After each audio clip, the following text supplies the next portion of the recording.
Hi, welcome back to the Sharoni channel. I'm Sharon and I'd like to say thank you to each and every one of my new subscribers.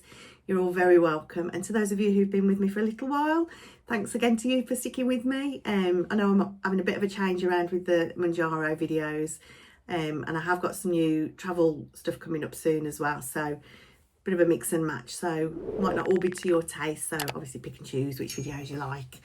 Anyway, here I am with an update of my Mounjaro journey, and we are on months 4 and 5. So those of you who watched my last video know I'd sort of just switched to the 7.5mg pen, and I was struggling with the sulphur burps, and I'd say for the first week, they were awful. I can't even begin to put into words. The best I can say, and I saw this on a Facebook group that, somebody described it as, excuse the language, but literally farting from your mouth. And I couldn't put it better myself. It is exactly that. It's the taste, the smell, like, it's awful. It's really awful.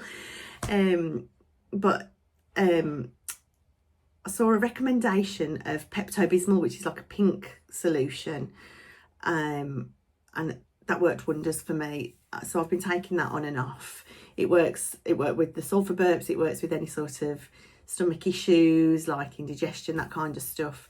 So that's been like a dream find for me. So I do recommend that, the Pepto-Bismol. It's not the cheapest, but it works really well. The only thing is it is used for diarrhea, so if you're pooping normally, as I was, it worked really well for all the other side effects, but then I ended up being a bit constipated. So once I stopped taking the Pepto-Bismol, I started taking the Movicol. So it is a bit mix and match with the medicines, but I guess that's helping me keep my side effects to a minimum, and that's a few days here and there. I might take the Pepto-Bismol for a couple of days and then the Movicol for a couple of days and then be absolutely fine for a while. So I guess we've all got to find our own way of managing our symptoms, haven't we? So yeah, week 1, sulphur burps, awful.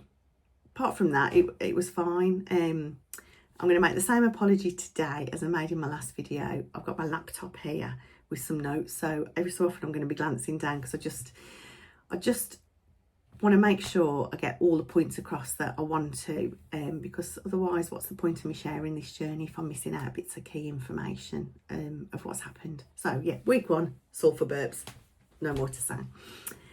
Week 2, I had absolutely no issues, and I would class this as what felt like a dream dose. Suppression was fine. I was enjoying what I was eating. I wasn't, needing to overeat. So the suppression was good, but not to the point where I felt like I couldn't eat. It was just like having a normal healthy appetite that we might see some of our friends and family have.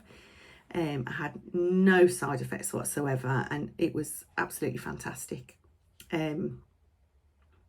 Week 3, sulphur burps came back. I don't know why. I don't know what the difference is. I eat a pretty standard diet, a bit boring really. So it's not like there were any major changes in what I was eating. But yeah, the sulphur burps came back. Week 4, I ate too much chocolate. Should know better. Yeah, I got belly cramps, sulphur burps, diarrhea. Not pleasant. So yeah, it's a bit of a lesson, isn't it?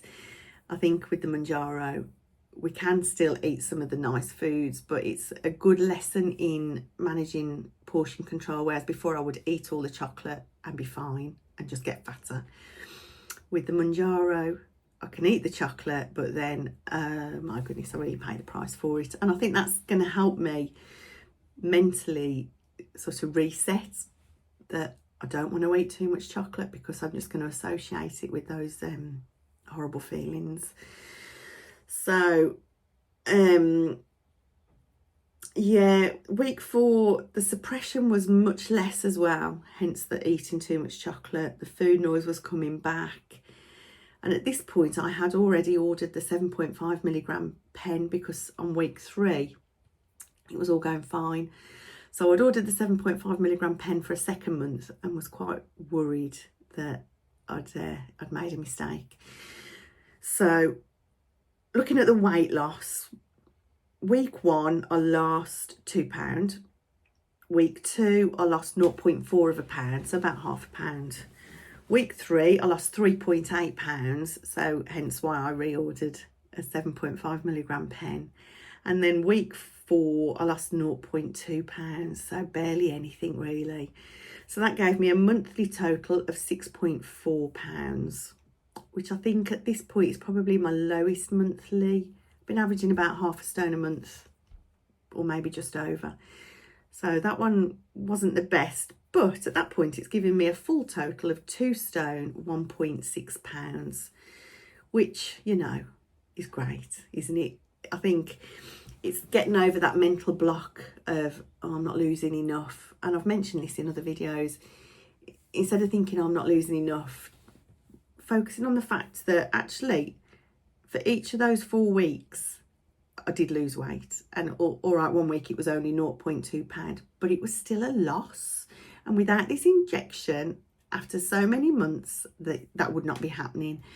So it is just resetting and not thinking, is that all, but thinking, oh, I've lost more weight, and that's fantastic. So yeah, 2 stone, 1.6 pounds.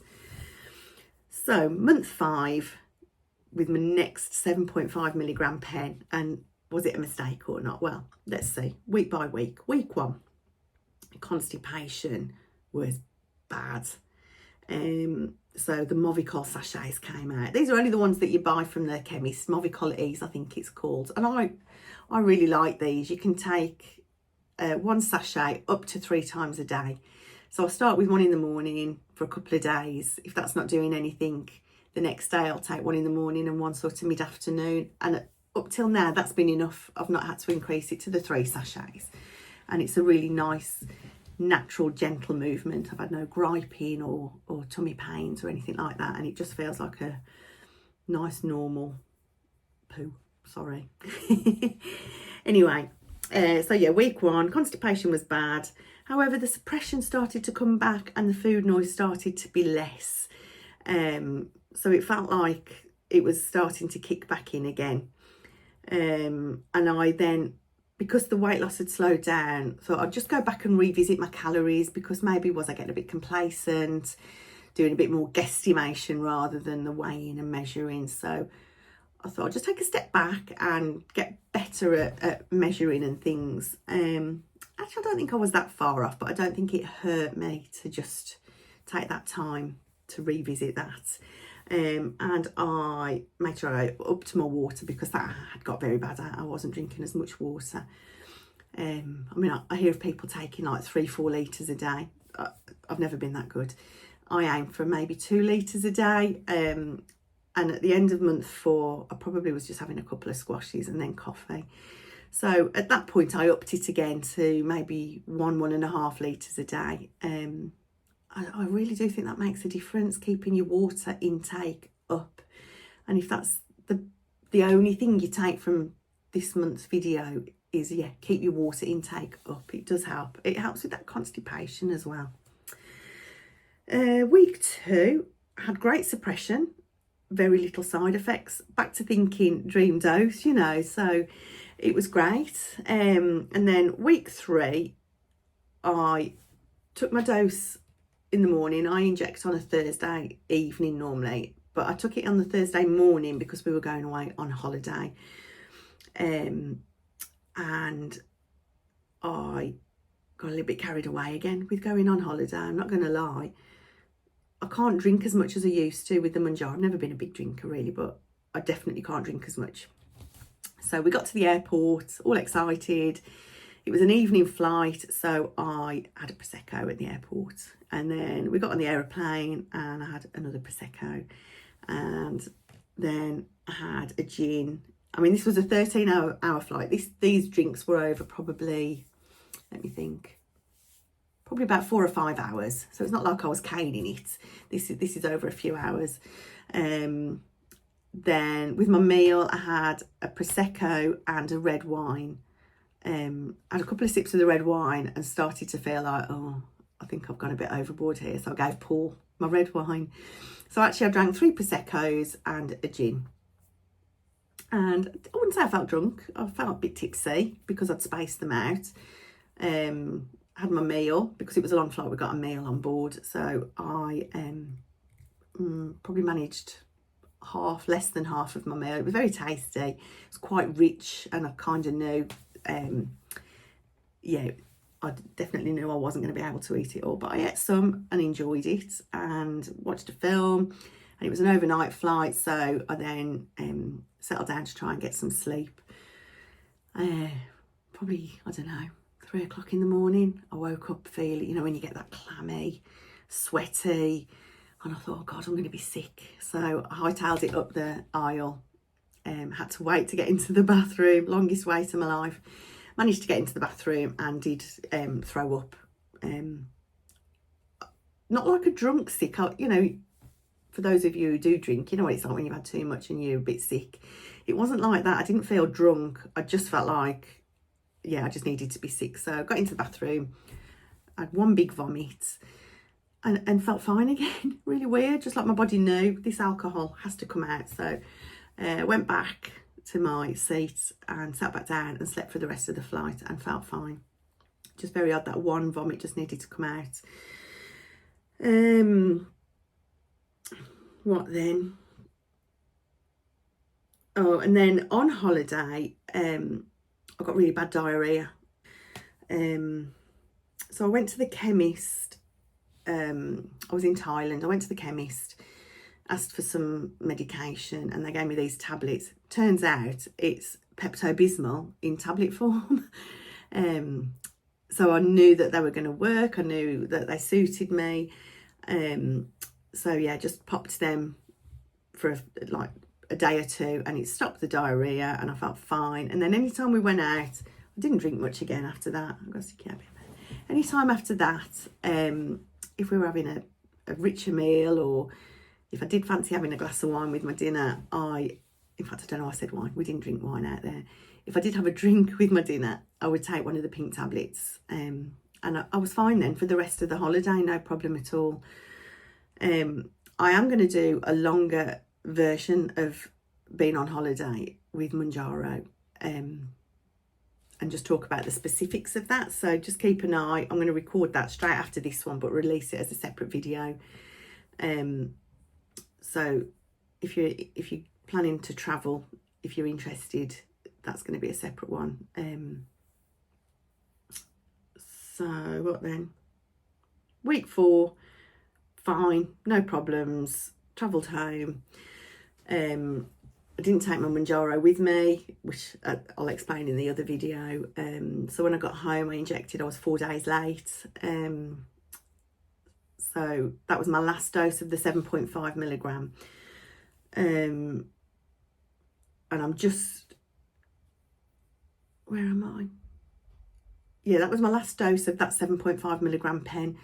So I reordered another 7.5 milligram because it seemed to have worked okay while I was on holiday. And this time I got an email back from my online pharmacist to say that they had agreed it and it would be dispatched, but just to highlight that I was using it off license.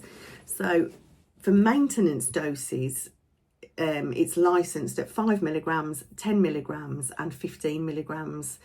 And the 7.5 milligram is not licensed to be used as a maintenance dose. So when I reordered my second pen, I had to tick a box to say I was aware that this was off license and that I agreed to take it knowing that, which was fine. And then when I ordered the third pen, did the same. But yeah, this time I got an email from my pharmacist to say, please be aware, I've agreed it this time, but this is not how it's licensed to be used, and we recommend that you look at your usage, and if you want to talk, they put me a link to some further information. And actually I was quite reassured that the pharmacy I'm using, simple online pharmacy I'm with, don't just like take your money and tick the box, yeah, she's ordered it, send it out kind of thing. They are looking specifically at your usage and just checking that it's okay to resend you the next dose. So I've just started. I took that today actually.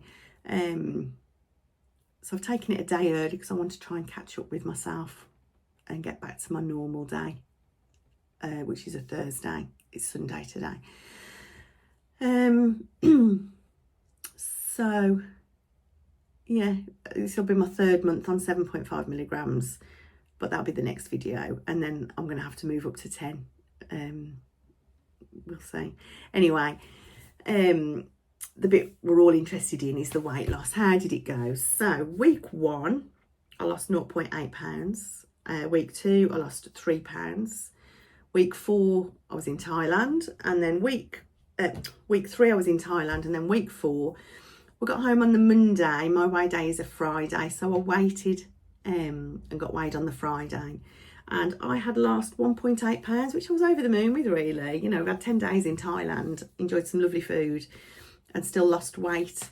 So for that month, my total was 5.6 pounds, which is definitely the smallest loss I've had in a month.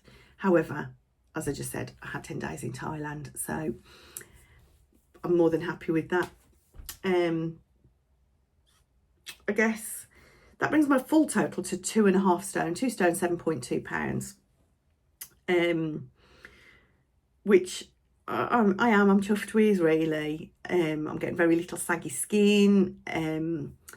I'm feeling good. I'm starting to get people notice now. I don't know why it's taken so much weight to come off before people have noticed, but suddenly this week especially, people at work have commented, friends have commented, family have commented. I'd say this last 3 days, every day, I've had really positive comments on how good I'm looking, and that I'm losing weight, which is great. That's what we all want, isn't it? We want to know that we're looking better. I feel better. My confidence is growing immensely. Like on holiday, my mobility's improved. I felt good. Like, I went out with friends yesterday, getting ready, and going out feeling like you look nice and feeling like you're not the one that stands out because you're the fat one, or I'm never going to look as nice as my friends. I actually felt like, you know, I just fit in, just normal, just a normal person, and that's just great. So I want to just thank each and every one of you who has taken the time to message. I have got some messages I haven't replied to yet because that's just coming back from holiday and catching up with all the washing and stuff. I've been a bit pushed for time, but I will reply to each and every one of you because it does mean a lot to me. And I really appreciate that you've taken the time to message and comment on my videos. I know it's not for everybody, so for those of you that are enjoying them and getting something from it, you know, I'm really chuffed.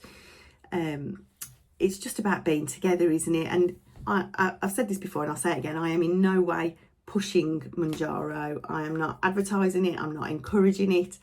I just want people to have a bit of perspective on what it's like, because there's lots of stories out there of people dropping tons of weight and saying they've got no side effects, and you know, I'm a slow steady loser, and that's okay too. And I just want you to be able to look at different people's stories and get as much information as you can before you make the decision, is this for you? And if you're already on that journey and we can share it with each other, then that's great, isn't it? I think there's a lot of negative publicity, and I think for us guys, we know we're doing the right thing. We know we've tried the diets and the willpower and all of that baloney, and it's not that easy. It's just not that easy. So it's just nice to, I guess, normalise that this is where we're all at, and it's a really good thing. It's not just okay, it's amazing, and you know, we're all in this journey together, and I wish each and every one of you lots of luck and love, and I hope your journeys are positive too. Anyway, take care, and I'll see you all on the next one. Bye.